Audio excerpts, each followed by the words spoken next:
It's that time of the week again, folks. Let's go ahead and get into it. All right, the first book that we've got here on the docket is a delay of the Absolute Mr. Miracle hardcover. Absolute Mr. Miracle has been one of the most highly anticipated books for collected editions for the latter quarter of the 2024 year. This has been asked by so many people.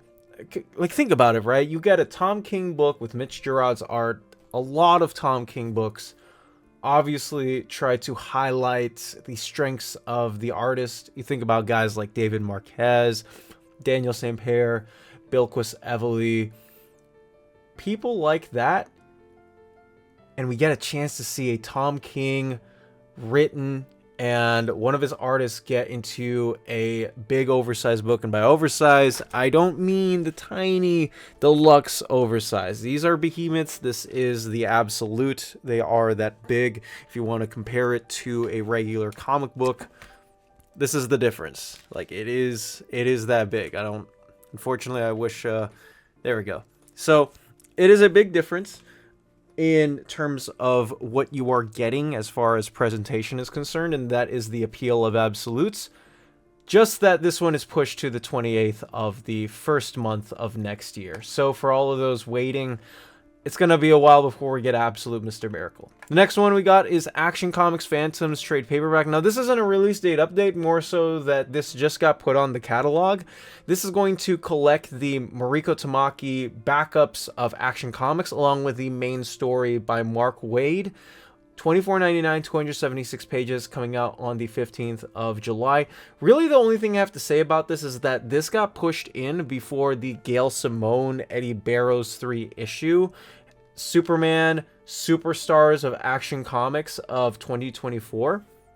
Maybe that's just in the case of we're pulling strings with this. I actually have no idea. The Supergirl backups, I'm actually interested and very perplexed, because typically what DC likes to do, they did this with Power Girl as well. They collected the backups in separate books while the main story had its own sort of title. Detective Comics with Mariko Tamaki also sort of had the same push through. I don't know if I'm making any sense here. I'm probably not, to all of you listening. What I'm saying is that I'm just very, very confused as to why they're collecting both the main and the backup the same when it should be separate. There are going to be some people who only want to read the Mark Waid, Clayton Henry Action Comics 12-issue story. There are also going to be some people that only want to read the Mariko Tamaki Skylar Patridge Supergirl backup stories. So again, this is just a highlight for all of you wondering. That is what we do have slotted there. Next up, we got Miles Morales, Sinister Six Reborn graphic novel. This is those graphic novel-sized trade paperbacks that Marvel puts out of recent titles of theirs, 2015, 2011, and posts that feature kid-friendly characters, or characters that can also appeal to kids as well as adults. Miles Morales is one of them. They do them with the Miss Marvel ones. They do them with Moon Girl and Devil Dinosaur. They do it for all of those characters, now coming out on the 24th of June instead of the 17th of June of next year. Next up, we got Blood Hunters Once More Into the Darkness trade paperback. This is a tie-in to the Blood Hunt event by Jed McKay and Pepe Larraz. The 24th of June is now the release date instead of the 3rd of June of next year. Up next, we have New X-Men Modern Era Epic Collection New Worlds trade paperback. This is, of course, the second volume of the long-heralded Grant Morrison run. Up next, we got the From the Ashes Storm trade paperback, Volume 1. This might be repushed to a Volume 2. We will have to see, because this is a 5-issue series. This isn't an ongoing, but I would love to see Lucas Wernick back on the character of Storm, now coming out on the 10th of June instead of the 3rd of June of next year. Next up, we got Venom Wars Zombiotes Venomous, collecting those 2 3-issue series, being pushed to the 20th of May of next year instead of the 13th of May of next year, I should say. Next up, we got Batman Justice Buster Volume 4 graphic novel. This is the Kodansha manga collaboration with DC. $17.99 now instead of $19.99, so a markdown on the price for all you people interested in manga.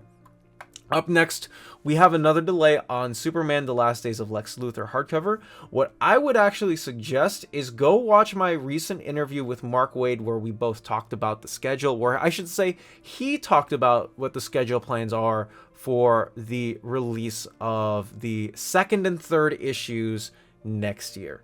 Next, we got the DC Pride box set hardcover. This is now going to be $49.99 instead of $59.99. These are standard size trade paperbacks, not oversized. These are standard size, just to let you all know. Continuing on, we got another price update, which is Wolverine Deep Cut Trade Paperback, $17.99 instead of $19.99, coming out next year on the 15th of April, so nothing has changed there, just the price. And last but not least, we have our first and only omnibus delay, thankfully. This is the Road to Onslaught Omnibus Volume 1, the long-awaited omnibus that everybody has been waiting for the X-Men. 14th of January now, instead of the 3rd of December of this year. Next, we got a couple of news things to talk about. A couple of announcements from the big old heads at Marvel.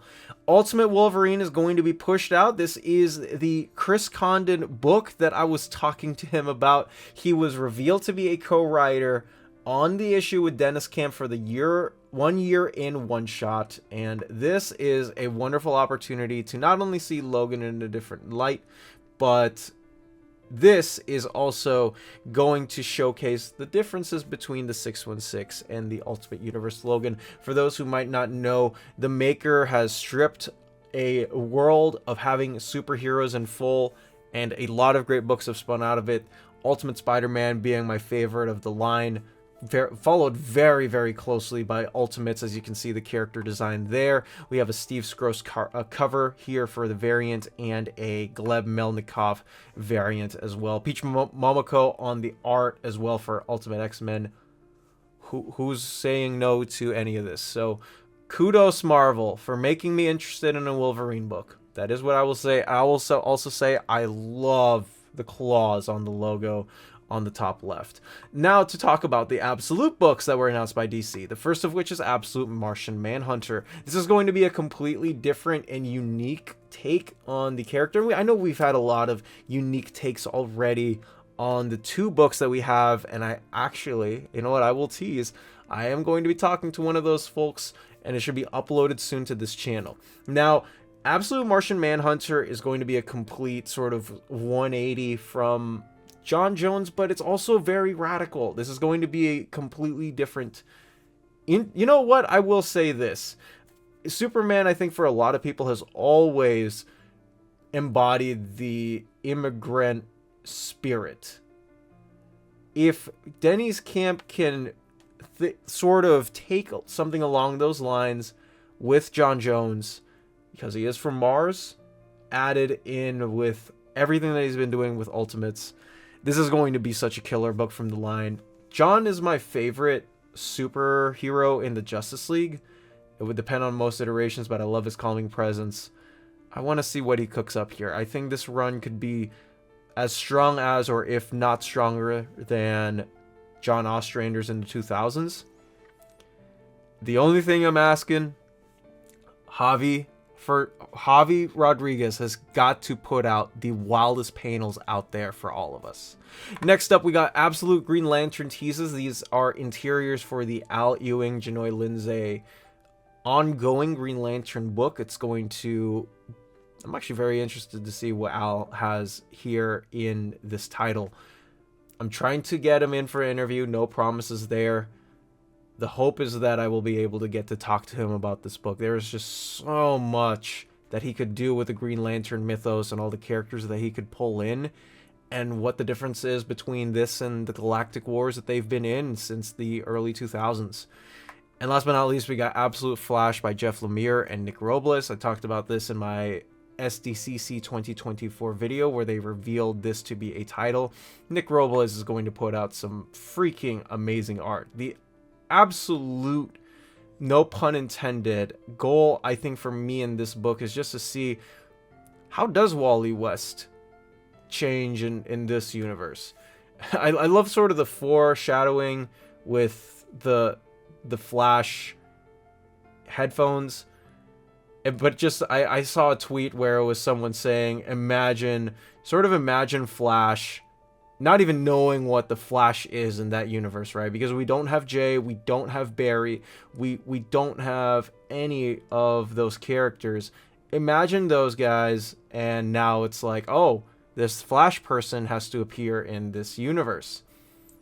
But nonetheless, we do have a confirmation that the rogues here are none other than a new version of Captain Cold, a new version of Golden Glider, Boomerang, and the Trickster.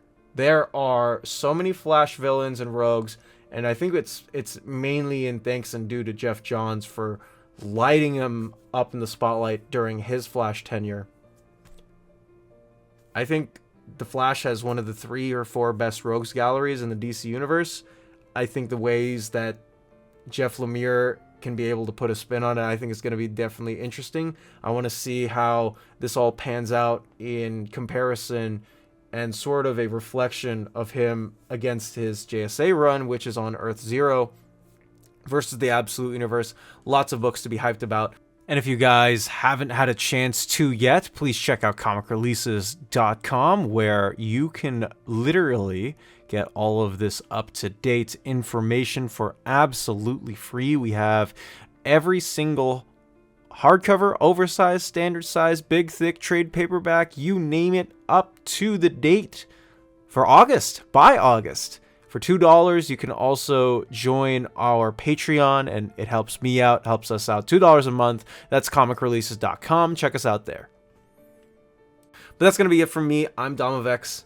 Please like if you haven't, and subscribe if you also haven't. Sub to Dom. You be you. Take care. Dominate the day wherever you are.